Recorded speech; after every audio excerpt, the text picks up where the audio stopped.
call the meeting to order. Call the meeting to order.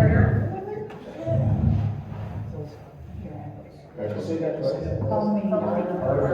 Roll call. All right. We got Kathy Plater. Yes. Alan Stallings. Here. Gerald Oliver. Here. Scott Hagan. Here. Stand for the pledge of allegiance. I pledge allegiance to the flag of the United States of America and to the republic for which it stands, one nation, under God, indivisible, with liberty and justice for all.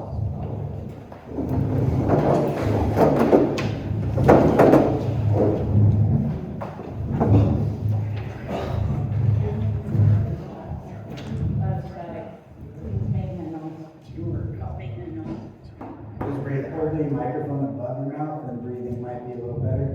Just want to make sure you hear your voice through your speakers. up here. Yeah. Okay. Now I can hear myself. No, I can't hear myself. We're in trouble.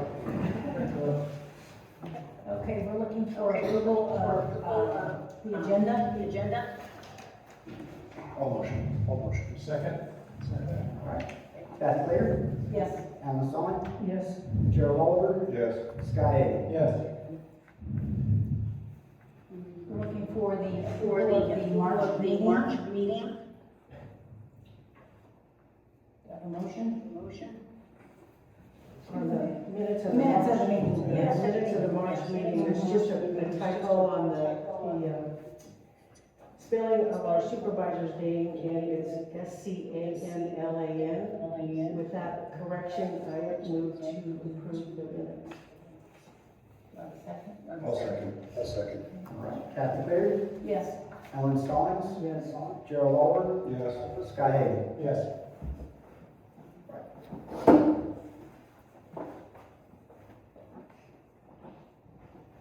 Mike? So on the sixth item here, we have the ratification of all action items for the March meeting. This was recommended by Greg, our attorney. There were some concerns that were brought up regarding the audio and for home usage, whether or not those folks were able to hear clearly on the items that we discussed, and whether or not they wanted to have an opportunity for public comment. We wanted to provide that. So what we're looking to do here is open up the floor to any public comments for any of the action items that we took place in March meeting. That is to include what's on the list here, which was starting with the approval of the agenda, the approval of the minutes, renewing Kathy Plater as the board chair, renewing Alan Stalling as the vice chair, promoting myself to general manager, moving forward with Kathy Stone as Brad's mentor, or the sewer tech mentor, moving forward with the standing sewer committee, moving forward with the standing recreation committee, and replacing Cheryl Albernaz with Mike Garcia. And I apologize for misspelling on that. I did find that out. It should be AZ on Albernaz. So my apologies, Cheryl.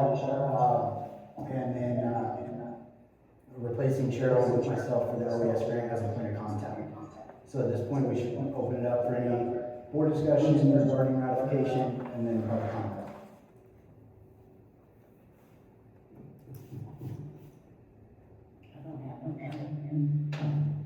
And we'll open up to public comment. And that includes anybody on Zoom. There is a microphone in the bottom corner of your screen. If it is red, you are muted, so we will not be able to hear you. But you can unmute yourselves and then you'll come through on the TV speakers behind me. Okay. So we need a vote on to move forward with those action items, if we want to. I make a motion to ratify and follow all the action items of the March meeting. I'll second. All right, we got Kathy Plater, Yes.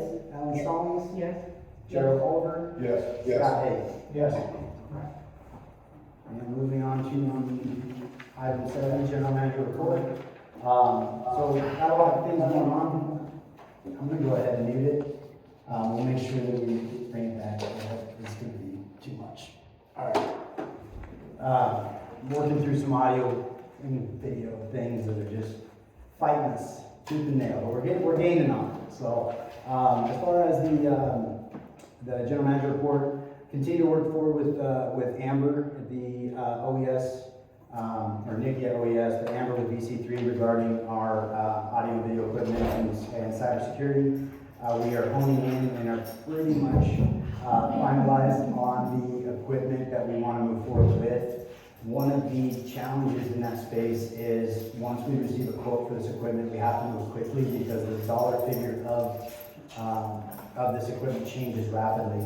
With AI and chips and things of that nature, the prices of laptops and stuff are pretty volatile. So once we, so once she gets the quote out, it may only be good for a couple days. So we gotta make sure we have all our ducks in a row if we wanna move forward on that thing. Yeah, so I need to verify with Nikki any requirements on OES side for multiple bids, whatever the case is, and kind of go through that process and make sure that we're ready to rock and roll, but we have honed in on the equipment mostly. We are putting together a timeline. We have 2 buckets of grant money. We have 2022 grant money that needs to be spent by August 31st, and we have the 2023 grant money that needs to be spent by December 31st. So we're putting together a time schedule to make sure that we are taking advantage of these monies and getting the things that we need and making sure we have time for reimbursement and all the things that are required. Because it definitely will come faster than we anticipated. So that's what's going on there. On the admin compliance side of things, kind of a lot went on this month. We had the Form 700s that were brought to my attention as far as some processes there that I think we need to step up. We are required to hold on to 7 years of Form 700s, and that includes all board members, general manager, as well as the fire chief. What I found out from the county is on those Form 700s, we're required for the general manager and the fire chief to actually file those Form 700s with the county. With the county. As far as the board members, and I was told by Michelle, the clerk at the county, she says, I can take them if you want, nobody else does that, but I'm required to have them in the office under lock and key. The other thing that was a little bit of a variable there that I don't know was understood, there is a coming into office Form 700, and then there's an annual, and then there's a leaving office. Now, the coming into an annual can double up if that takes place after October 1st. It'll come in as starting as well as the following annual year. But that is just something we need to be a little more diligent about. Currently,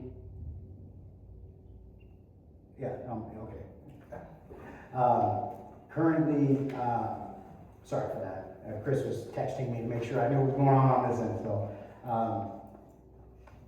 currently we have approximately 2 years of Form 700s that were under lock and key.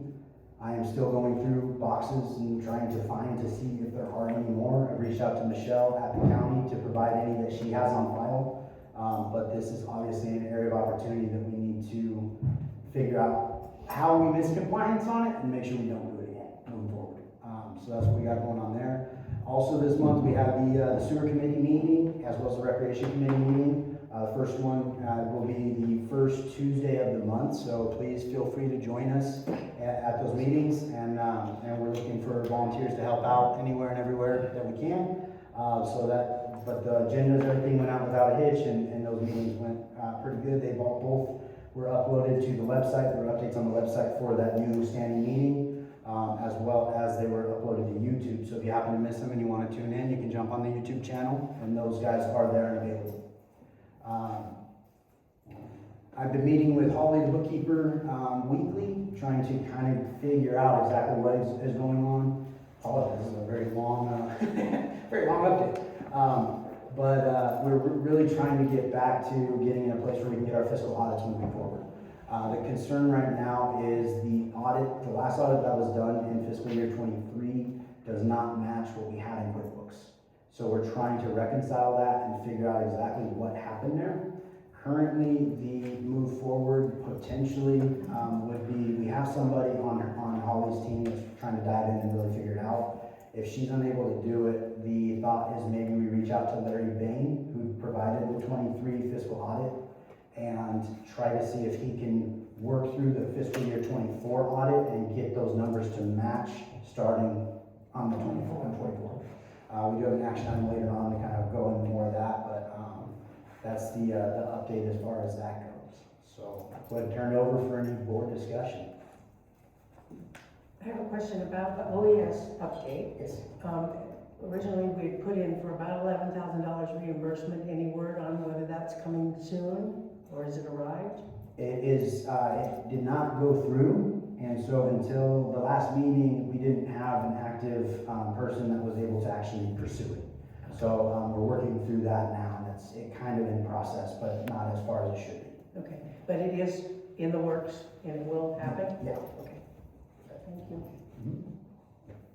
I think to clarify though, the reimbursement we're looking at, I think is just the desktop that we purchased with the software attached to it. So I want to say it was closer to 22, 24. What about the premiums that we had paid to them that were supposed to be reimbursed? I can look into that. We had sent copies of all, or Cheryl had sent copies of all of the And that would be to the VC3 premium? VC3, yeah. So yeah, so there's different buckets in that OES grant, and some of that is for premiums and services, and other is for equipment. So the equipment side of things, I was kind of really honed in on because I didn't think about the services we've already provided, because those kind of come in after for the new equipment writing. Right. Yeah, so I'll follow up on that and find out. Thank you. So I'm gonna go ahead and open it up to any public comment.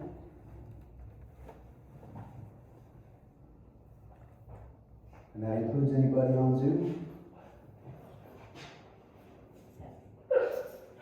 All right, turn it back over to Kathy. Okay, number 8 is the sewer report. Brad?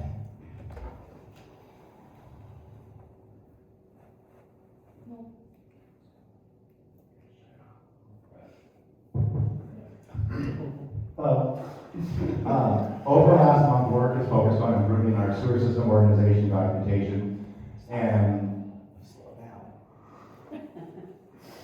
in long-term planning. Major efforts included developing a more complete sewer system management plan and organizing asset inventories, reviewing equipment information, identifying repair and replace priorities, improving inspection and maintenance schedules, and continuing work on emergency response procedures and regulatory compliance. Field work included regular inspections of lift stations, ponds, generator valve vaults, and other critical infrastructure, along with monitoring system flows and addressing routine maintenance needs. Additional time was spent reviewing as-built drawings, beginning work on updated system mapping, documenting specialized tools and equipment, identifying assets nearing the end of their life usefulness. Time was also spent communicating with the district's operator mentor to discuss training, certification support, operational priorities, and additional input on the SSMP. The district also held its first standing sewer committee meeting, as Mike said earlier, reviewing ongoing system issues, repair priorities, and future planning needs. In addition, work continued on obtaining information and developing potential bids for the pond line repair project that will be discussed later today. Overall, the focus has been on building a more organized, better documented, and more defensible sewer system program to support future operations, maintenance, compliance, and capital improvement planning. That's all I have. Good. Open up to the board discussion. I don't. No, these bids that were in the packet, is that to come later? That's yes. Okay, Yeah, that's all the action items. okay, all right. And so that you just said that earlier, a couple of days ago or something, that you were working on the SSMP. Yes, I've been working on it. I also, if anybody wants to glance at it after the meeting or right now, I have a rough draft right here in front of me. Okay, thanks. No problem. Another thing on that is once we start that mentorship with Kathy Stone, we're hoping that she can provide direction, make sure we're on the right path. Anything we're missing, we can get in there.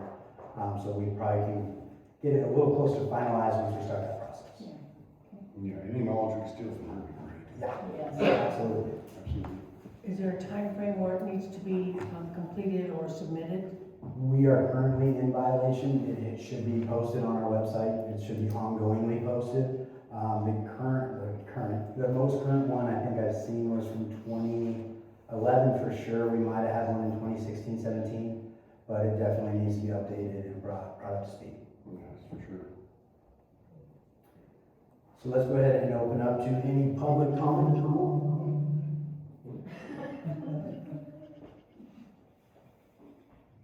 All right. Before we move on to number 9, with Frankie and the fire department, Linda has something to say about the, Firewise and the, Birch? green waste, yeah. Trying to think of what it was.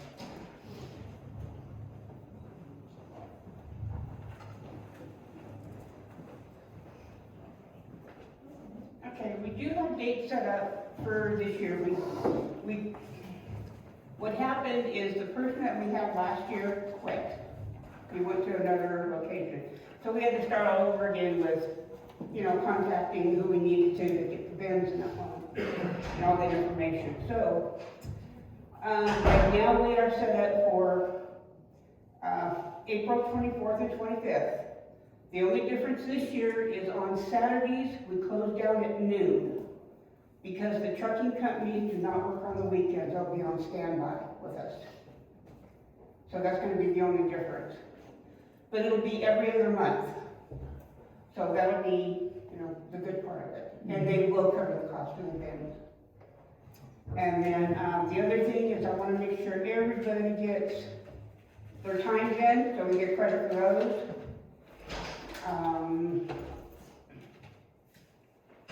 Yeah, that's our main thing, getting these times in. So I do have more sheets here tonight, or today, for hours. So I can even leave some in the office, Kelly? Yeah.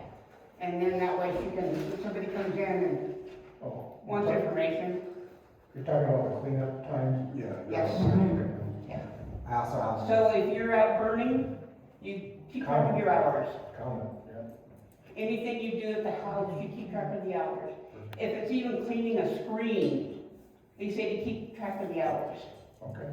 I gotta change my mind. Clean off your deck, you keep track of the hours. So, okay? Okay. And that's where we stand on this. All right. Linda, thank you, and John, for doing this. Yeah, That's thank you, great, guys. we appreciate it. Thank you very much. I got it. I also have extra sheets in the sheets truck too. Okay. Number 9, Frankie, fire All report. right, so last month was a little bit busier for us. We got dispatched for 3 medicals, a traffic collision, and a structure fire over in Stones, over at American Eagle RV. One of the park models caught fire. No lives were lost, human lives were lost. I don't believe the kitty cats made it out though. The one cause I've heard, not really know if it's true or not. We've got to make sure with this time of year when we're switching from heaters to not having heaters, make sure heaters are still having enough space if you turn them back on. Make sure there's no paperwork or anything around them, and make sure nothing can be knocked on your heaters. Because like I'll be first one right now, I'm not using a heater for a while. It's like leave the doors open and it's like, ooh, it's actually kind of cold. Flip it back on, you never know what could catch fire. And with burn season coming around, please make sure you go online, get your residential burn permits. They are not required as of yet, but it will be coming soon. CAL FIRE's one estimation was going to be here probably next week, start enforcing burn permits. But as soon as they know, I'll know, and I'll try to tell everybody on Facebook and whatnot. We did lose a member of our community last month as well. He passed away at his home. That's about it for this part. Are the CAL FIRE stations stand? Oh, yes. CAL FIRE Grasshopper is manned as of last Monday, not this one, the one before. And the Eagle Station is as well. They are doing routines down in headquarters in Susanville, so they're not 100% there, but 99. They always have somebody at least readily available or close. And then, Is that to make medical calls then? what you ask? So at Grasshopper, if they're open, are they So- able to make medical calls yet? They do all of our, whenever we get dispatched, they get dispatched regardless if it's traffic collision, medical, or fire. Any questions? Any update on the Water tender? That's the next section. Okay. That one's coming. Because I was like, I have a lot to talk about, but I don't, not this part. Any other board discussion? Yeah. We'll open up to public comments. All right. Number 10 is the recreation report. We had our first meeting, and there were only 3 of us there. We need volunteers, come on, you guys. We need volunteers to help with cleanup and ideas on what we can do to bring the community together down at the, whether it's kayaks or whatever, when the water gets lower, and anyway, but we have a nice list of things that need to be done down there, so we're looking for volunteers. I can sit on that too if you need to. So you're there by yourself. Yeah, I was there by myself. Larry was gonna help too, weren't you? On the recreation, but you were tied up with the sewer thing that day, so, yeah. Yeah, because you were tied up with the sewer thing, yeah. We already had one gentleman come in today, to try to buy the paths for the parking lot. But, all that stuff was in storage, so I've gotta we've got enough stuff left over from last year that we should be fine, and, I just need to get everything out. Do we sell those at the RV park store too? Well, Frankie did last year. Not So- the annuals. Huh? Not the annuals. I only did the, daily. No, you did the annuals too. I gave you the stickers. I did sell one last year, yeah. Yes, Just because one of them, I've got a couple phone calls. yeah. So the gentleman that was here today is, he says, well, when I come back, you guys might be closed, and I said, I'll make sure that Frankie has some. Yeah, that's not a So, problem. Okay, all right. The price on the annuals staying the same? Yes. Everything's gonna stay the same. Okay. And then we, will be having, sorry, I'm gonna jump in there real quick. I did get the new, posters for the new signs and everything for the water safety and all things for the marina. Oh, good. There was a recent drowning at Shasta Lake for the 5-year-old. I saw that, So- yeah. We need to make sure we're telling people, if you guys see anybody, please life jackets on minors. Yeah. And we will have those signs, as well as, see, there's Fish and Wildlife. Boating waterways, they got me the mussel ones too. So they will be enforcing mussel stickers this year, even more so than last year. Okay. What about the dumpster for the park? Did you get rid of some of those old docks? With the new transition of CNS Waste, it's been fun to even try and get them to do anything. We were trying to get them actually to bring a dumpster they were supposed to for the cleanup that they did over at the cinder pits. And they yet to actually answer a phone call from that new gentleman. It's been a little bit rough. Okay. That's all I had. Nobody has any comments? Any more discussion on that? All right, we'll go ahead and open it up for public comment. All right.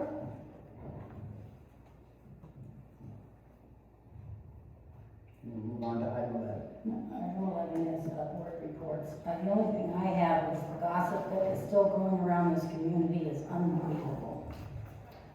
I don't know where people are getting their information from, but it's totally inaccurate. They're not being sued by the people that had the accident in the side-by-side. We didn't leave people stranded out in the woods. It's kind of hard to leave people stranded in the woods when they couldn't tell us that they were out there. And that was the latest one that I got involved with. That's all Yeah, rumor mill's off the hook. I have. It is. It's bad. And it's, I don't know if it's shut-ins that are just hearing gossip from other shut-ins or whatever. Anybody that's out in the community knows this stuff is all old.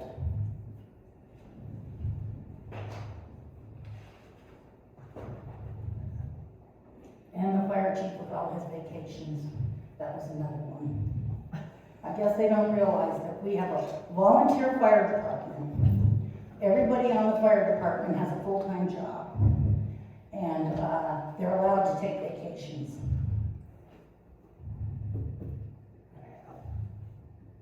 That's all I have. Does anybody else have anything? I'd like to thank Neighborhood Watch for organizing that clean up over there. Clean up Oh, some- that was some wonderful, really, yes, really- yes. Really good. We'll see how long it lasts. There was a lot of stuff out there. Yeah, 2 dump trailers. Two dump trailers, wow. Looks better.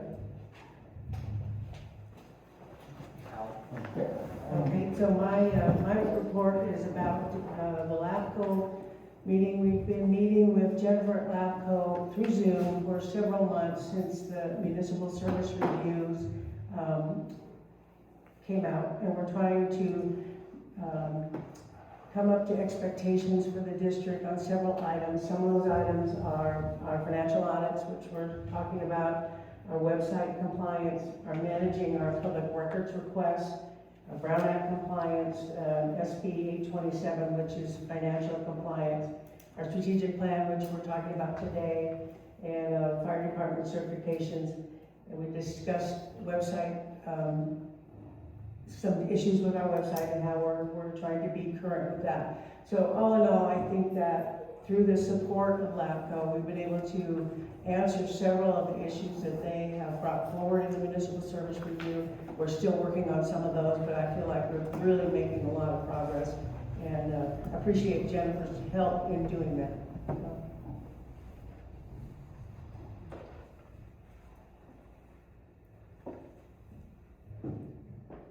That's all I have, so. Okay. You're good. I got some information on the sewer committee. We had a good meeting, good discussion on what's going on, past history. We talked quite a bit about the volunteers we need for that also. We'd like qualified volunteers, or if anybody has a suggestion on what we can do better. Some of the things we need to do are go down the list from the water board, write that whole list of violations down, prioritize that list, and then get to work on it. We really need to start getting this stuff done instead of talking about it. We set regular meetings. We're going to be meeting once a month. Next meeting is May 5th at 2 p.m. And then we also need to keep the water board up to date on our progress as far as what we're doing. That's all I have. I would like to add to that, communication with the water board and Lahontan has been really solid. We've been keeping in touch with them, letting them know some of the progress that we have made. And one of them's action item here today is we got bids on the pond liner and we're ready to move forward. Immediately following that meeting, a couple volunteers got together and went and looked at some of the next steps of what we need to do for some additional items. So I think that we have some momentum and we're making some headway, and we've picked, I think, the biggest opportunities we have to focus on. And so I think when we start kind of moving through that list, it'll kind of get a little easier and a little better. So but I think the committee was, I thought it was a great success. Yeah, it was. I'd like to thank the volunteers that showed up too. Absolutely. Larry and Mike were very beneficial. Yeah, they know a lot about the system. Yes. Yeah. They're a useful add. That's all I have. So let's go ahead and open it up. Sorry. I need to revisit, not my report again, sorry, I missed something. We were visited by OSHA again, they get rumor mills and all that kind of stuff. Met with him the 3rd, I think it was. Nice gentleman, come up from Reading, went through a lot of the training records, a lot of repeated documents that were requested already. We all submitted everything. I have not heard back from that one, and either from the second one, from Martin. Is this another complaint? Another complaint. So the one from December, we're still in the appeal process. We're still waiting on that one. But the newest one, if I hear anything, I'll let you guys know, but we were visited from OSHA again on the 3rd. There were several of us here that were able to meet with him. Went very well. Good, thank you. So I know it's not on the agenda, but let's go ahead and open it up to any additional board discussion regarding any of the board topics. And then also to public comment.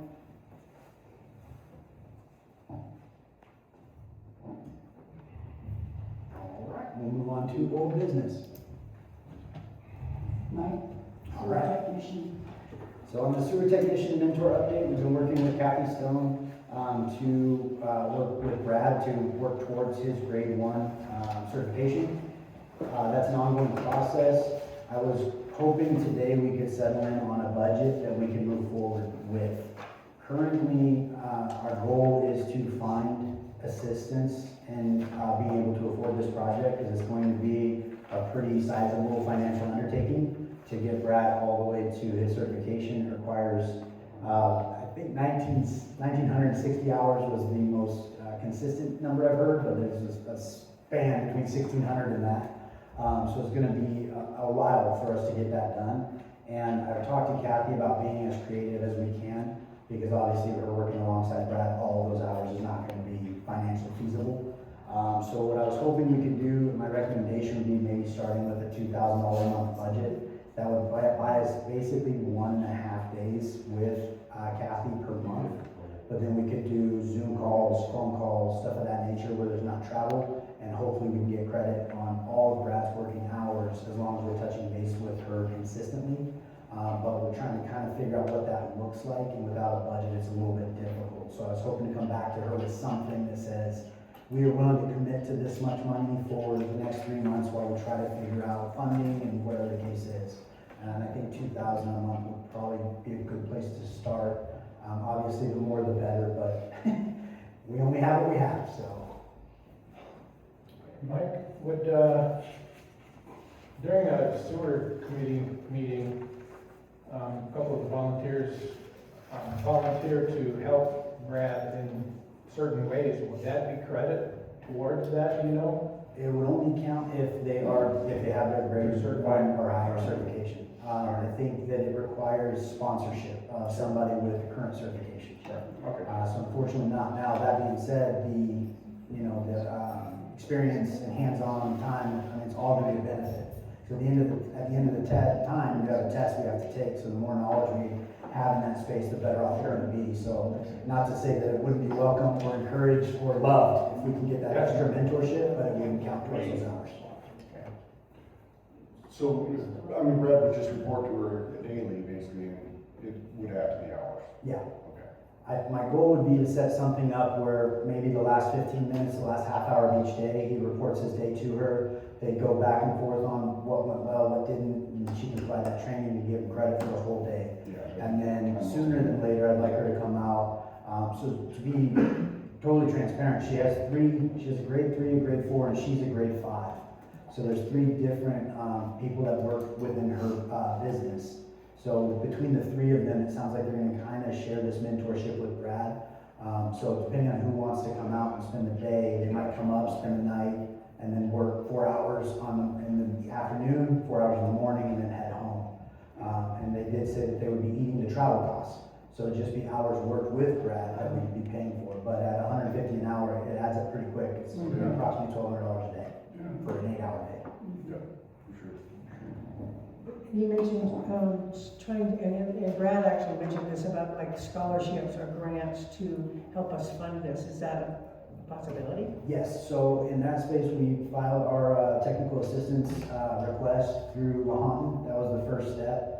It did come back denied, which we anticipated, because we don't have 50% or higher occupancy in our community. It's basically an automatic disqualification, and Michael Reese let us know that. He said that there are appeals we can do to try to fight further, but that's the first step before we kind of move to the next pieces. So that's where we're at right now, but it might take a couple months before we have funding for his mentorship and things of that nature. And I think if we could start working on those hours sooner than later, it would be a benefit. We need to get going on it. Yeah. Yeah. If we end up not finding funding, that'll be kind of a bridge to cross when we get there, is whether or not we can afford to continue down the path we're on, or we can put more money at it. But I'm still pretty hopeful that we can find some assistance. And there's this $2,000 rate that you're proposing, you think that's quite doable currently without knowing? Based on everything on the budget side of things that I've been looking at, I think that that's definitely doable, for the short term. I don't know if it's sustainable for the next few years, but it's definitely sustainable for the next probably 6 to 8 months. I don't think there'd be a problem at all. Yeah, we can always revisit it. And will Houghton go ahead and give us that waiver again, not having the, Water One certification based on the fact that he's gonna be in school and whatnot? So that is gonna be something we're gonna probably lean on Kathy for. From my understanding is once she sponsors Brad, she will be the legal Oh, okay. authorized reporter. I think that that's how that pans out. So technically, we won't need the waiver because she Okay. will be overseeing our water through Brad.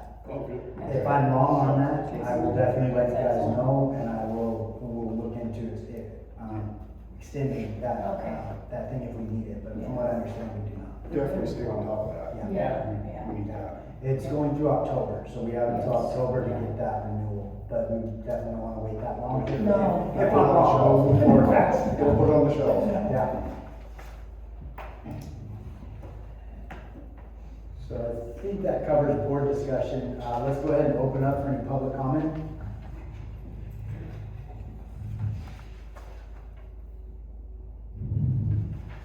All right. We have one attendee.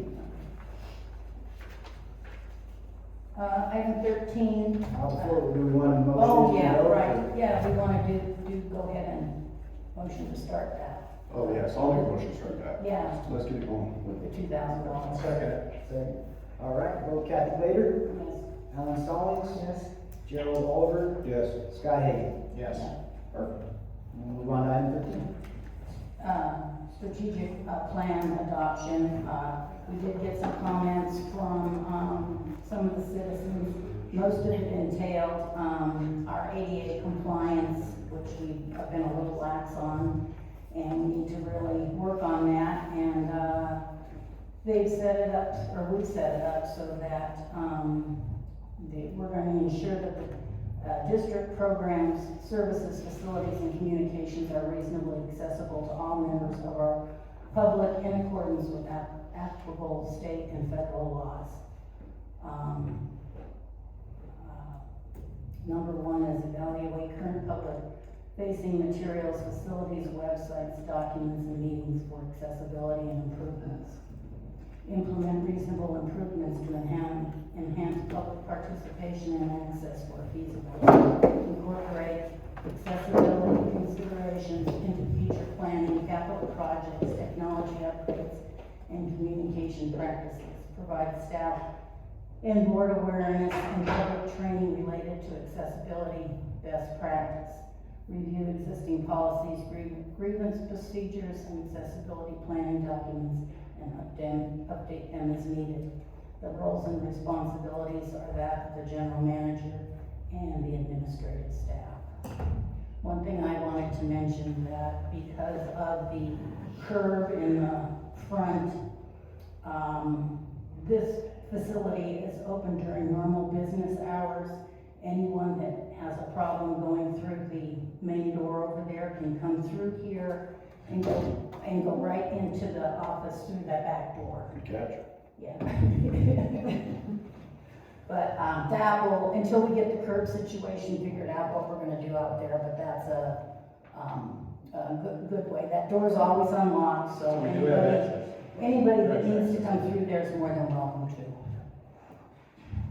I would just like to add that we received public comments, which we appreciate the feedback on the strategic plan, because this is all of our strategic plan and what we're moving forward with the next 5 years. It is a living document, so just because we move forward with it doesn't mean it's set in stone. We can always adjust and change. But I really appreciate the feedback that came back. Some of the comments that were requested to make public, I've written down here. So public comments were received expressing concern that the proposed 2026 strategic plan does not sufficiently address accessibility, ADA compliance, or the California Unruh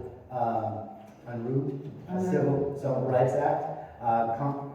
Commenters requested that the strategic plan include a dedicated section on civil rights and accessibility compliance, measurable goals for ADA self-evaluation, and transition planning, formal grievance or procedures, as well as accessibility training for board members and staff, and commitments to ensuring the public facility recreation area's website and district documents meet applicable accessibility standards.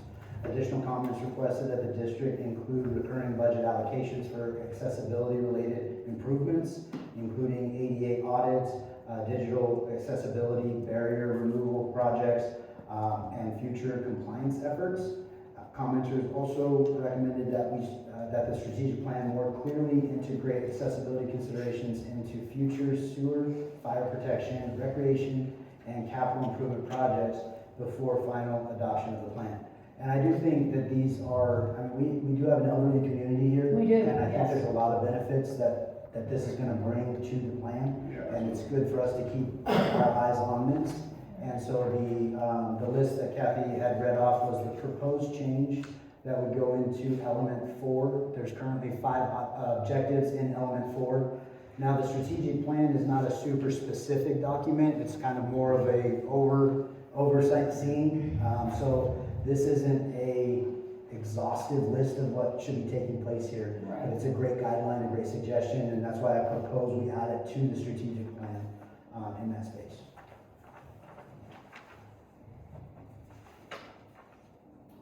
So let's go ahead and open up for any board discussion. Also, the mailboxes are gonna be pulled out of here too. That should happen this summer, right? Hopefully it's not, Yeah, so that will help with, anybody that has a unremovable problem, that they won't have to come in here for their mail. Boxes now, so we're waiting for more boxes. Oh, okay. With that, the office is still the office, and so we need to maintain Yes. accessibility for Yes, for the folks. absolutely. But in the meantime, till we get that curb thing figured out, they Yeah. can come in through this way. Is this, with the mailboxes, is this a set deal that all of the boxes in here are gonna go way over on the Strand? So one of the locations is at Sycamore in the Strand, and then the other one's between Ridge and Almond. Yes. Yeah. So there's 4 different banks. So, just because they're in here doesn't mean they're going to a specific bank. It all depends on where their house is located, from my understanding. So, there's, Ridge and Almond, between there, Sycamore, the one at over here by the General on Lakeview, Mahogany, and then the other one is, Dave Leroy's office area right there. And the reason we can't put a bank right up here is, That's USPS, that's their world. We don't tell them how shape, or form. They're wanting to get rid of the mailboxes also, right? Yes. Yes, the individual mailboxes. Right. I believe this year they're gonna everybody's required to bring them up to height or they won't get delivered, if I remember hearing that right. Right. Dan said that as soon as they finish moving these out, there will be no individual boxes around. And I asked him if I could put one on our street, he said no. No. Mailboxes they're allowed to have mailboxes. They have to be a certain height and standard. And that's not what he said. They're not gonna, But my that's- understanding, they weren't gonna allow those individual boxes anymore. No. They I had to know go that's into a the goal, bank. but again, that's USPS, that's not us. So we need to contact them. Yeah. Is it possible that we could put a bank out here? I mean, we got this whole lot right here, No, and we got that whole lot that way, They've made their decision on where they're gonna put their banks, to my knowledge. and that can't change. I know that's government, okay. As far as objective 6 being inserted into our strategic plan, I think that's a good idea. I do too. Yes. Yes, to do that, and I think that moving forward with the strategic plan is real important. It gives us a real good framework for what to do. And so, I move that we include this.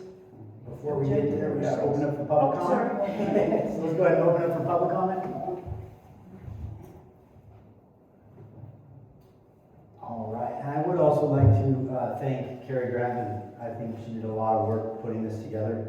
And I think that, I'm sure there was a team of people that were helping her, and I thank them as well. I just am not aware of who that was. But I think a lot of work and energy went into this, and it gives us a good guideline. pretty obvious that a lot of work went into it. Appreciate that. So we could go with that motion. Now I can make a motion to include objective 6 in our strategic plan document. Second. All right, so we'll go ahead and vote on it. Kathy Clater? Yes. Alan Stallings? Yes. Gerald Oliver? Yes. Scott Hagan? Yes. Moving on to item 14. Online. All right, so in our packet, we have a couple of bids for pond liner. The first one was from Commonco, I'm not sure how to say it. What we ran into with the pond liner, our initial goal based on the sewer committee strategy was to get a bid to fix the worst tear, the one that's the most pressing. That's the one below the freeboard line on pond 2. What we ran into is everybody that was bidding had a minimum bid of 1 day of labor and 1 mobilization fee. And so it became pretty clear pretty quick that we'd be better off doing 1 day of labor, which can repair between 8 to 10, depending on the company, tears in a day. So what I've requested from everybody is basically to give me a bid on as a full day of labor, including an inspection. That way they can go and inspect the ponds, and if there's tears we're not familiar with, we can make sure that we get a legit inspection and repair as many tears as we can get repaired, starting with the pressing one, in a single day. So the bid came back from Comco at $15,000 for 1 day of labor. We also had Carson Manufacturing come back at, I think, in fact, I got my summary sheet here, just look at that, makes it easy. Came back at $84.52. And then we did get Cody Weiss came back with a bid at $6,775. The variable with that was the way he worded it was kind of confusing as to how many days we'd be paying for the staff. So if we're paying 1 day for the staff, then that would be the price. But if we're paying for their travel days as well, then it would be more than that. Mm-hmm. So what I would recommend is if we can move forward with a vote to move forward with repairing the liner, and then worst case scenario, we would go with Carson Liners at the $8,452. And if Cody's bid is less than that, that would be the worst case scenario, we'd go with Cody's bid. But basically move forward, not to exceed that $8,452. Secondly, I would add that we do have a renew replace account with the bond money, and from Lorraine in my conversation, I'm under the impression that this is completely, this falls in the criteria of getting that money to pay for it. I'm not sure if that process is we pay for it and get reimbursed from the bond treasuries, or if they go ahead and pay it directly, but I can go through that path when we get there, but it should not be coming out of the sewer pocket.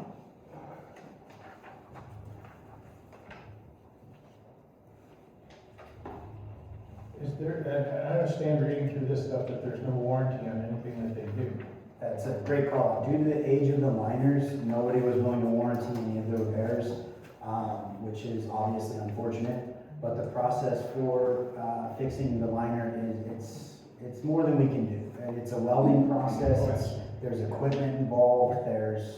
My question is if they get out here and start working on it and it doesn't take,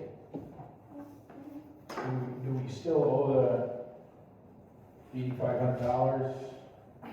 I would imagine so, because we're looking at 1 day of work. Mm-hmm. So they're gonna be out here, they're mobilizing to come out here, they're gonna be here doing the thing.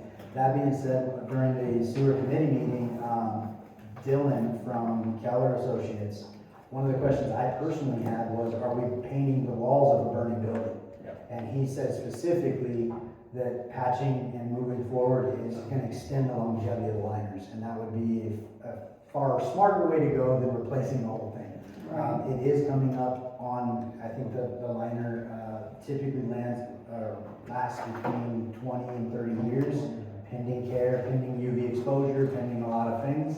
But some things that can extend that life is doing these kind of repairs and doing them correctly.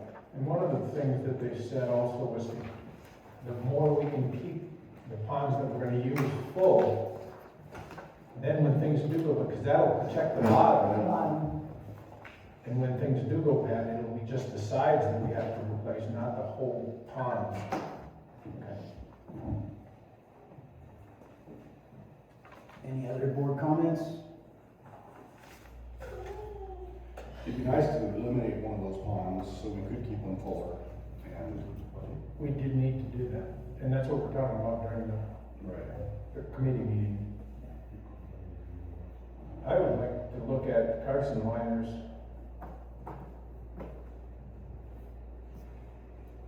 I know we need to go with the cheapest bid. Which one would you eliminate, 3 or 2? One. Big one. Yeah, the big one. And we are, Mike talked to, who was it you talked to, Mike, about the county, somewhere in the county that might want to be interested in pond one? So back several years back, Trevor Miller, before he was promoted up, and I believe Michael Reese at the same time, were in serious conversations about shutting Pond 1 down. There's a lot of variables to that. Our system is completely oversized for our population. Even if we had everybody living in all the buildings, it's oversized for our population. So for the ponds to actually function correctly, we should be sitting on between 3 and 4 feet of water in each of them. We're currently struggling to maintain 2 feet. So the idea of shutting down Pond 1 was to limit maintenance because it's our biggest pond. We would still have redundancy with Pond 3 and Pond 2, so we would have some backup plan, so to speak. It would definitely take care of our heavy months during the summer where we have 4 times the population all of a sudden. So the process of shutting Pond 1 down is complicated because anything in there, as soon as it has a drop of moisture from a raindrop, becomes contaminated. So it'd be a whole process to get all that liner out of there and what we could do with that. We're exploring some options that could be worth talking about. I don't know if now is necessarily the time, but some of the suggestions that we've had were potentially opening it up as a dump site for the county, which would be very interesting as far as it would bring in revenue to Spalding. And it could be something that is something they desperately need, so they would be able to help us with that process, potentially provide a lot of extra services to man it and things like that. I haven't explored all of that. It was a suggestion, and the more I went in, it was like, okay, this sounds like it could be viable, but there's a lot of moving parts there. My feeling right now is we need to get our ducks in a row before we try handling other stuff. I'm thinking, when we replace those other 2 liners, then let's get that done. And if we're able to do something like that, potentially the county might help us with that because it'll be part of an overarching facility that allows other folks to dump. I would see them probably put in money to get that site ready. Yeah. Now bring money into Spalding. Yeah. Okay.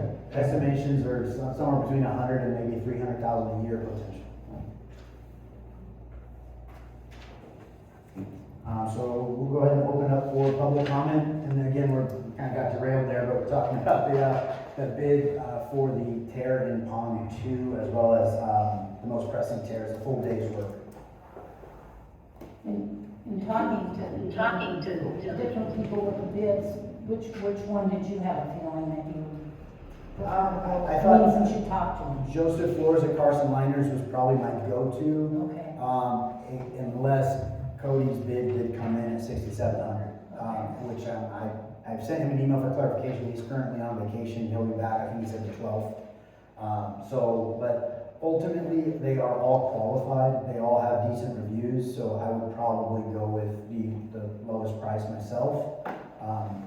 As far as that goes, we're gonna get a full day of work from whichever team.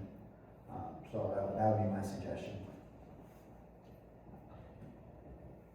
Do we want to go with the lowest? And because you said he may come back with a higher bid. Well, so my recommendation is not to exceed the 8,400. So if Cody's comes in with a higher bid, then we would go to Carson. But if Cody's is the lowest, then we'd move forward and save that money, would be my recommendation. We don't have to pick the company at this moment, we just have to say, We're willing not to to spend exceed. up to $8,400. Yeah, or $8,452.78. I'd go $8,500. Yeah. 85. And I'd honestly go with RC anyways. Yeah. You don't necessarily have to go with the lowest bid. Okay. We want somebody that's gonna give us good service too. Being a state work for 20 years, I've seen the lowest bid work and it sucks. So. Yeah. That is fair. So let's go ahead and open it back up for public comment.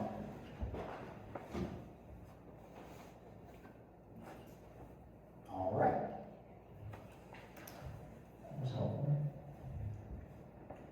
Do we have a motion? I'll make a motion to go with the 8,500. I'll second that. Okay. And Kathy Slater, Yes. Alan Stallings, Yes. Gerald Oliver, Yes. Scott Hagan. Yes. I think that moves us on to new business. Yay. So enthusiastic. So item 15 is streamlined dock access contract. I've been working with Justin over at Dock Access. What this is a compliance software that we can upload PDF files to our website, and it converts them into reader available for ADA compliance. It is something we need to do as far as being compliant. I was unable to compare any competing technologies or competing softwares, but this is something that works directly through Streamline. Justin was gracious enough to give us the last, I think, 3 or 4 months free, minus that little hiccup where it expired. And he said that he would be willing to move us all the way through the fiscal year, start July for free. And then starting in July, there is a contract that would be a payment to do. I mentioned to him our current financial struggles and whatnot. He was willing to drop 30% off the bid from $250 a month down to $175, which is a pretty decent savings. I feel like it's an expense that's probably necessary because I don't know of any competing technologies that would either be free or cheaper. The alternative is really us going through and learning an entire skill set on how to format a PDF document correctly. Part of the problems that you run into with readers is, like for the strategic plan, be a great example. If it's not documented and done correctly, you open it up and it starts with the first word on page 1 and it just starts reading. So if you want to pause it at any point during a 30-page document, you can't do it.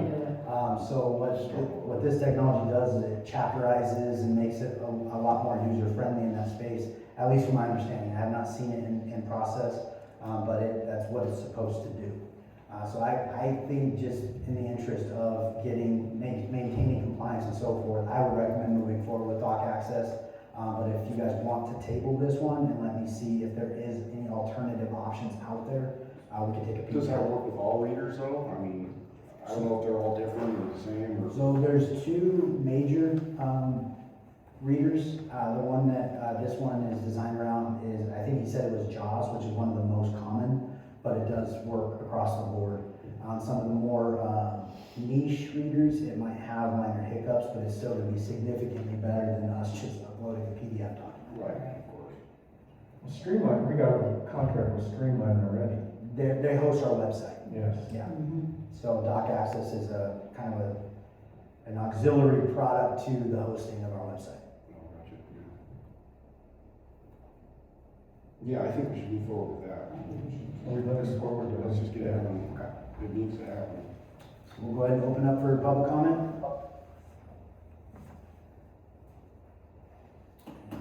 Back to the board for a motion. All motion. Second. All right, Kathy Slater, Yes. Alan Stallings, Yes. Gerald Oliver, Yes. Scott Hagan. Yes. Moving on to item 16, Before we go, how long is that 175 good for? the first year. Thank you. All right, the fun one. So, back in January, we took the big water tender to Kenworth over in Sparks for its checkup. It was having a PTO glitch and a radio issue. And in the meantime, while it was there, the water tender froze. And we had an issue with the pump that we discovered. With that one, we've taken it over to Kenworth recommended a company a couple blocks down. It was Siddons and Martin. They, because Kenworth doesn't do anything from the cat backwards. They only do just the Kenworth portion. We can't test the pump or anything, to engage the pump for the water tender portion without an actual pump company. So, we took over that to the pump company, they said, we'll look at it for free. We'll tell you what we think's wrong with it, and hopefully it's not much. So, they gave me an estimate. This is worst case scenario. We don't know the full details of everything until we pull the pump out. To pull the pump out, they have to remove drive lines and all this fun, expensive part and labor. When they brought it into thaw, they also discovered that there was a ball valve in the front that was frozen, a couple gauges that were leaking or frozen. And when I say frozen, not necessarily ice, but not moving. So when I talked with Jeremy from Spalding Martin, I'm like, well, build it up, worst case scenario. I need to know what the worst is could possibly be. He's like, honestly, I think it's, and I'm not a mechanic, so bear with me. There's a cooling section that bypasses the pump that keeps it cold. They think that's what actually broke. If they replace that, then it'll be like $9,000 versus $24,000. But again, we won't know until we pull the pump out itself, bypass that cooling section, run it. If it runs, we're golden. If it doesn't, then they have to either rebuild or replace the pump. We said, okay, hold on to it because it's a lot of money. I need board approval. Got their estimate, redacted pricing on it, sent it out to a company in Reading as well as Sacramento. Never heard back from them. So sent it to Barney Mobile Repair, which has done multiple fixes around here, and reached out to one of the companies that Stones uses as well. They are unable to get the parts. So they can't give us a quote until they can get the parts. So that was useless. So ideally, and with fire season starting early this year, the sooner rather than later, ideal. I don't like it, but I would like to go with the Spalding Martin. It's there right now. One of the things, speculations with the Reading company was that we had to get it there first, then they'd give me an estimate. So we'd have to go from Sparks all the way to Reading before they'll even look at it. They never again got back with me, so I never heard anything else from that. So I was like, well, can you give me a rough idea? And yeah. So what I'm seeking from the board is approval to go, but not to exceed the worst case scenario, to get our water tender back here. It's a lot. I'm hoping it's not going to be the full amount. You're not taking responsibility for the damage. Technically, Kenworth does not have to. We gave them a water tender that was not winterized. We drained it. I told them it was drained. The gentleman that we were working with no longer works there.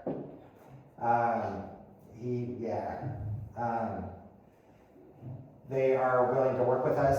They won't just stick it to us.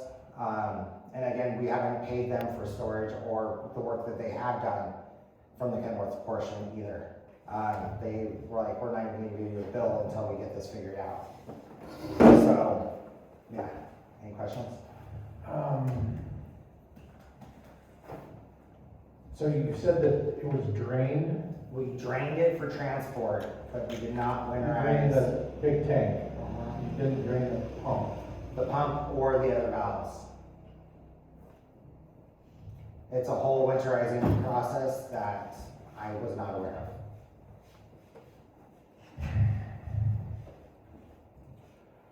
Yeah, we really need 3 estimates.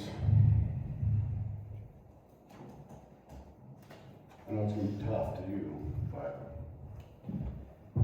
Is there a way to identify what the pump is and then go out and find the cost to replace that pump itself?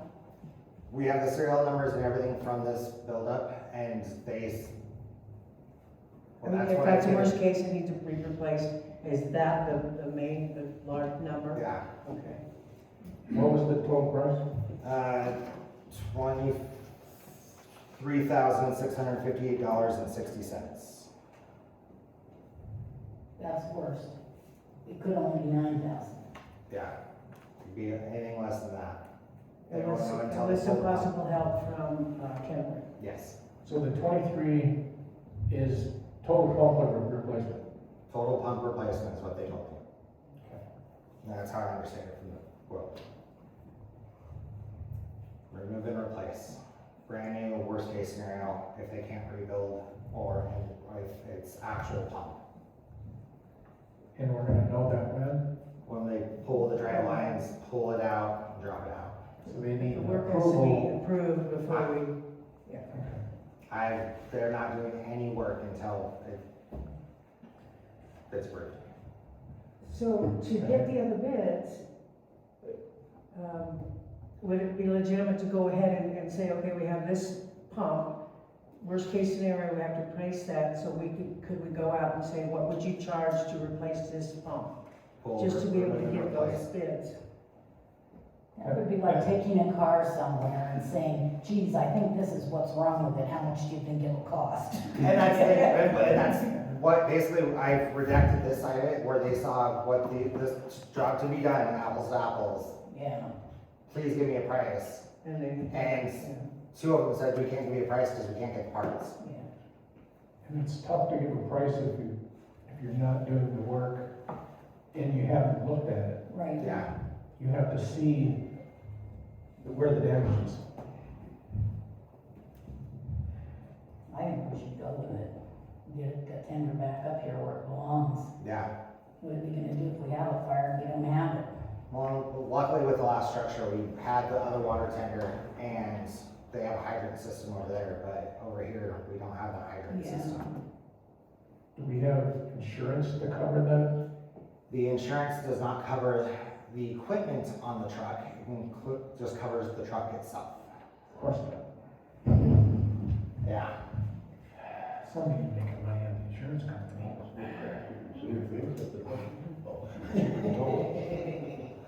So what are we looking at?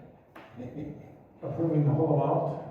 Approving not to exceed 23. Worst case. Yeah, $24,000. yeah. And hopefully it won't be that. You know, we can always hope.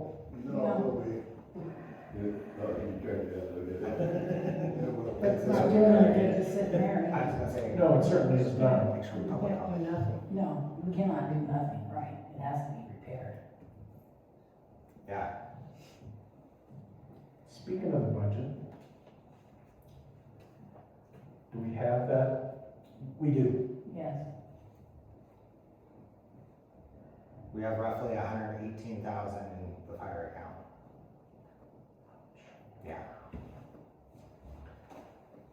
Does the 24,000 cover the Kenwood part of it as well? No, that is strictly just from the pump repair company.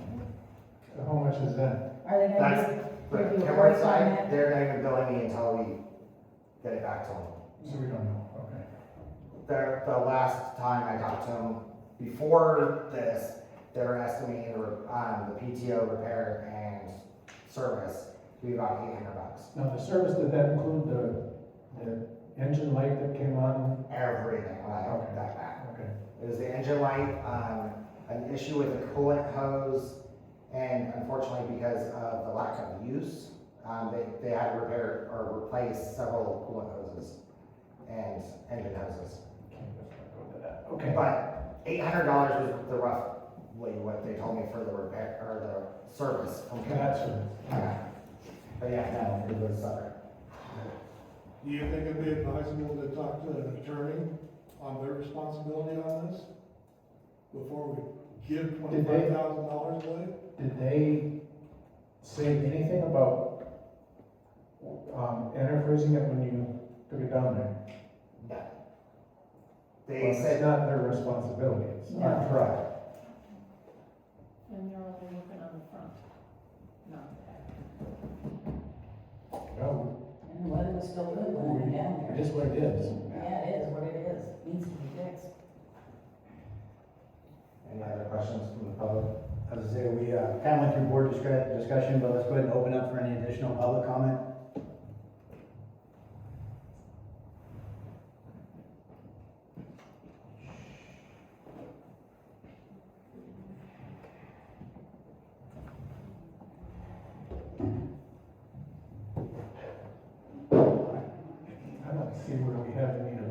you don't.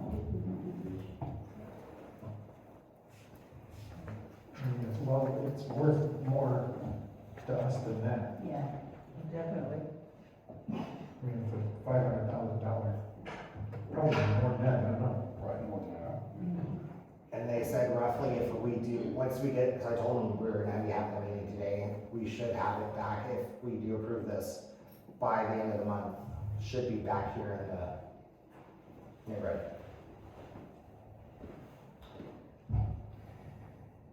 But I'm gonna do it. And make a motion to approve the 24,000. Second.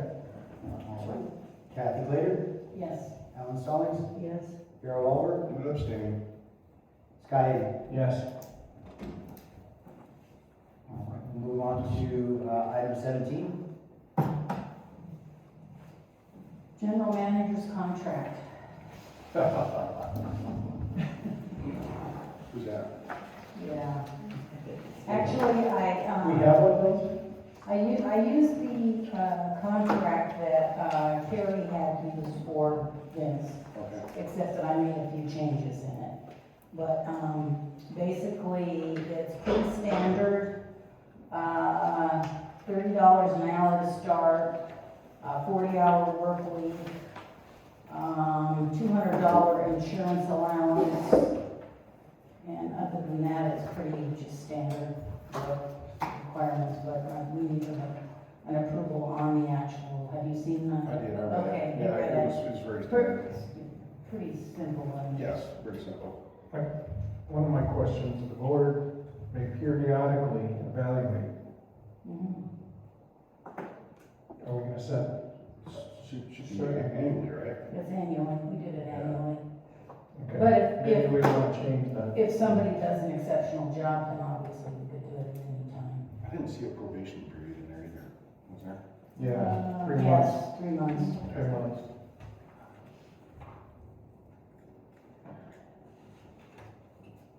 Do we wanna leave it at periodically Yeah, or annually?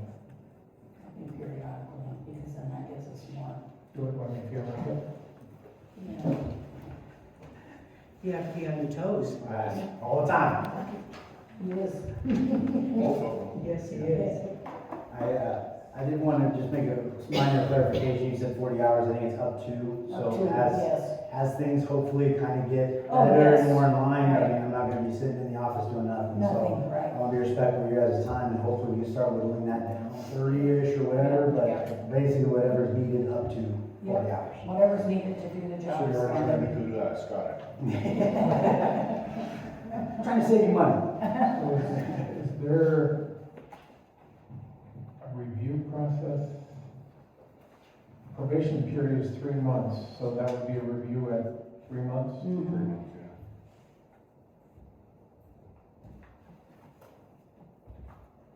Vouchers should be based on review of claims.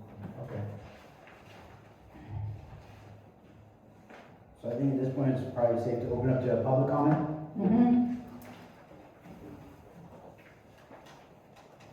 The reason, if I remember right, we left periodically in there is for good or bad. If we, for some reason, have, not necessarily good or bad, but Decide. you can do it any time if I remember right. Needs a review, yeah, okay. I just don't want that to drag on and not Yeah. have a review, because you always need a review on how you're doing. Good or bad. To piggyback on that, I was hoping to start moving forward with an annual review process for all employees. And I'd probably just throw the general manager in general at that same time. Okay. And that way, we provide our internal performance reviews. And then I'll just or schedule whoever's in the general manager spot, we'll schedule time to make sure that they get their performance review as well. But I think an annual review across the board is probably worthwhile. Here's our problem, or, you're not my problem. You're my problem. Potentially. Potentially.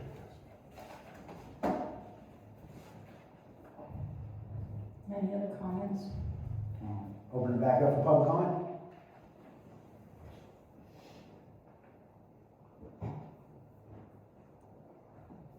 All right. She ain't talking. All motion approved. Second? All right, Kathy Clader, yes. Alan Stallings, Yes. Gerald Oliver, Yes. Sky Hagan. Yes. Moving on to item 18 is the fiscal audits. I think we kind of covered this in my general manager report. These are obviously a priority. We're trying to get these things done. I mentioned what the struggle is right now regarding the last fiscal audit we got was in 23, and we're trying to reconcile that with our QuickBooks numbers and working forward. So I guess the direction that I was hoping to get here was I'm not familiar with Larry Bain and what that relationship was. My concern is there has been allegations of negative misuse of funds. So I have the impression on the positive side for Larry would be he can only work with the numbers we give him. So he did the best he could. On the negative side for Larry, if those things did take place, he was either a part of it or didn't catch it. Which Absolutely. either way makes me feel Yeah. nervous about moving forward with Larry.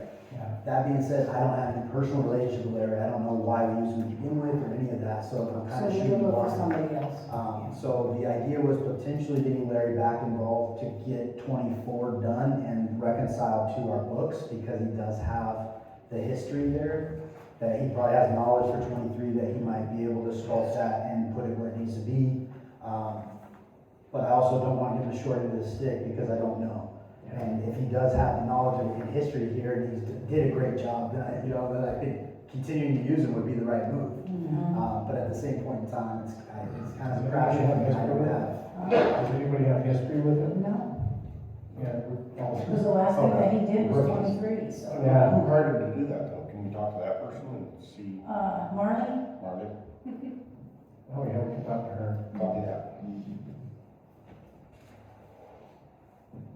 So I'm gathering, just the takeaway here is if we get 24 out and however we need to, moving forward, we might shop around and see who might be willing to move forward with us.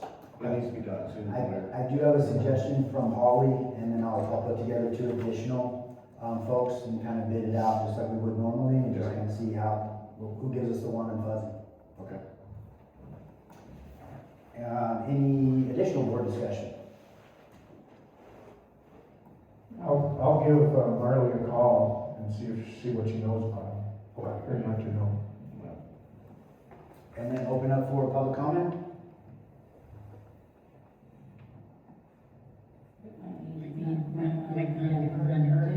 I'll ask. Yeah. I'll ask. All right, we're moving on to item 19. It's a CPRA tracker on Spalding CSD website. This was a recommendation that came through from Jennifer in our LAFCO meeting. The idea here is to maintain transparency and organization. So as everyone knows, we get a lot of requests regarding CPRAs. Trying to stay in front of them, on top of them, keep them organized is a challenge. I currently have a system that it seems to be working, but it's not forward, it's not community forward or super transparent. It's just my system that works in my office. So her recommendation was to bring up some sort of tracker. This would allow us to basically track when the request was made, what our time frame is for delivery, as well as when they were completed. So it kind of holds us accountable to getting those done on time. The struggle there, if I'm being completely honest, is to maintain that time frame is a struggle. Like I don't know how many hours I could put to it to actually make it happen. I'm doing the best I can, and I will continue to do the best I can, but we also have a district that we have a lot of things that we're trying to move forward. Right. So at what expense is this time coming? Now, obviously it's important and it's our obligation to get this done. Now, talking with Greg, the attorney, we have a 10-day period for most, there's some requests that file into a different category, like the 700s, we're supposed to reply to those in 2 days. That took me longer than 2 days. I was trying to compile everything I could, went down and talked to Michelle at the county, we got to 2 years out of 7. That was one paper out of probably 20 that I have sitting there, and each email I get might have anywhere between 1 and 20 or 30 requests for documentation. So it's kind of an ongoing process, but this would allow us to be transparent and forward, and people to see exactly what's going on. It'd be kind of a ledger as far as how we're doing and maintaining CPRA, is that a program, or what does that stand for? To be honest, I don't know what it stands for, but it's it's basically any request for public, or What is it? California Public Records Act. California Public Records Act, thank you. And that's a track or some type of a program? Yeah, well, it's basically a request for public records. So as a district, we're required to hold public records. Right. That we have to have on file for however many years based on the record. And if any member of the public desires to see that, we need to provide it. So, in other words, what she's saying is, we need to start tracking this. Yeah, and Make make up up a public program. website. Okay. Yeah, it should be public. Yeah, well, absolutely, All this is public. absolutely.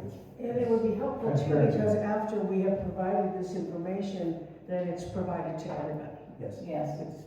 And that was, I was thinking to bring that up, that was the second piece, is as we fill these orders, as we respond to these requests, Then you won't have duplicates. we won't have to duplicate. That's what I was running into, was, when I was doing it, was duplicate for somebody else. Absolutely, and then there could also be a page on the website where these documents live.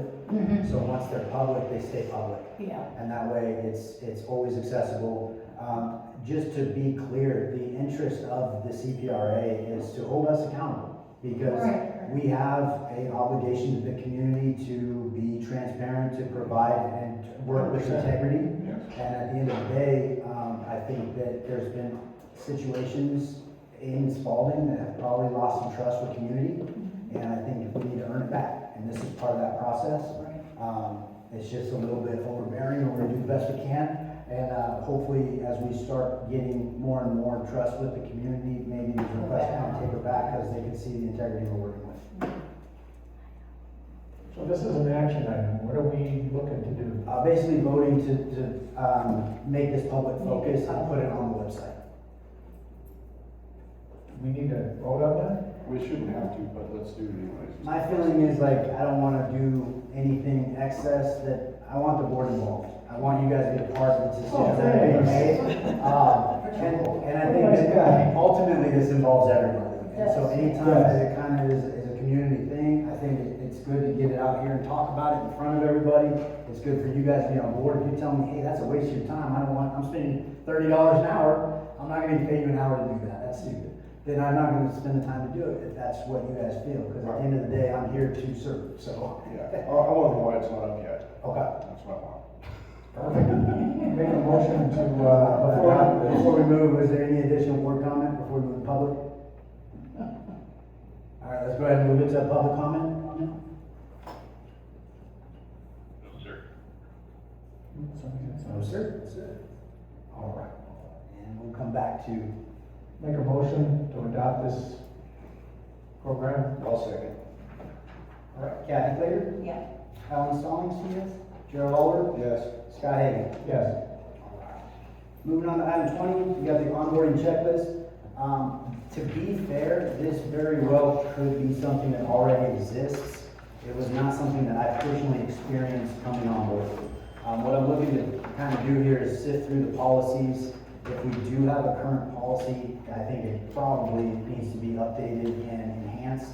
But I would like to go through we have 3 board seats that are coming available in November. I would like to have a game plan. When the board member gets put in, these are the documents. Those 700 forms we talked about, these are the documents. These are the trainings. This is all like a step-by-step Barney style. We go 1 through 5, 1 through 20, 1 through 100, whatever it is, for every single position. So then it would include the board members, it would include the general manager, it would include any office employees, fire. I would even extend it to volunteer firefighters, where it's like, hey, you got a new firefighter, they gotta get this certification, this license, and this thing. I think that organization is just really gonna help us with different inspections we get and everything else, and really button us up for success. It's really neat. Absolutely. And again, it might already exist, I just haven't seen or Maybe experienced. some of it exists. I think much of it is. There's not a clear outline, no. No. Because when I was voted in as, or appointed as board member, I was lost. It's like I went through the training online, and it says you need to have a program for new board members. So they don't wander around, what am I supposed to be doing? Yeah. I think it's a great idea. Very valuable, I think. I think, well, when we stepped up, Vince had a whole program, checklist, new board member checklist or something. Well, I didn't, because when I came in, I took Ed Lawson's place, and that was like the September before you guys came on board. And the only thing I wrote out was the 700 one. Other than that, So there is an orientation packet out there. Just look through the past agendas. I have to look the date, I'm not sure. Vince was very meticulous, especially with Dropbox, so that there might be something in there if I know where to look. There's like some generic searches, I can see if I can dig something up. But it is on the website too. When I first got appointed that January, it was on there, so. Okay. That's one place to look.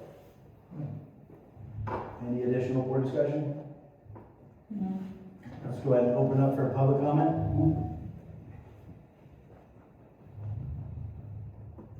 All right. Do we have a motion? I'll motion I'll second. All right, Kathy Plater, it, yes. Ellen Stallings, Yes. Gerald Oliver, Yes. Scott Hagan. Yes. Moving on to item 21, moving forward with a budget committee. So last time we worked through the sewer committee as well as the rec committee. We are coming up on a budget that I think is a pressing issue. I would like to have a working, finalized budget before the end of the fiscal year so we can go into the new fiscal year, July 1, with something operational. The process for bringing on a budget there's a little bit to it. We have to publicize it. It's a process. But if we have what we want to move forward with by June 30th, I think we're gonna be ahead of the game. I think we have until September 1st to actually get it finalized. But I would really like to put forth a committee that would be, I mean, it's a burdensome task to go through all our expenses and try to figure out exactly where we should be prioritizing funds, and setting up renew replace accounts and setting up different things. Frankie and I were talking today about a secondary account the fire should probably have. And so those are the kind of things that we kind of work through those bills and just figure out exactly what we need to do. And I think more brains in the room are better than one. So I would think that moving forward with the committee, I don't know if it'd be an ad hoc committee or a standing committee. My guess is it would take several get-togethers before we can finalize a budget. But I don't know with what regularity we might be meeting, and I'm not familiar with all the rules regarding ad hoc and standing. So I'll kind of leave that up to you guys, but I do think that we should move forward with some kind of committee. I think a standing committee would be appropriate. Yeah, Yes. absolutely. It needs to happen. And that leads to Well, at least transparency for everybody. For a while, until we get things straightened out. And like you said, more minds are better than just one. Yeah, do a whole room full, we need it. So let's go ahead and open up for public comment.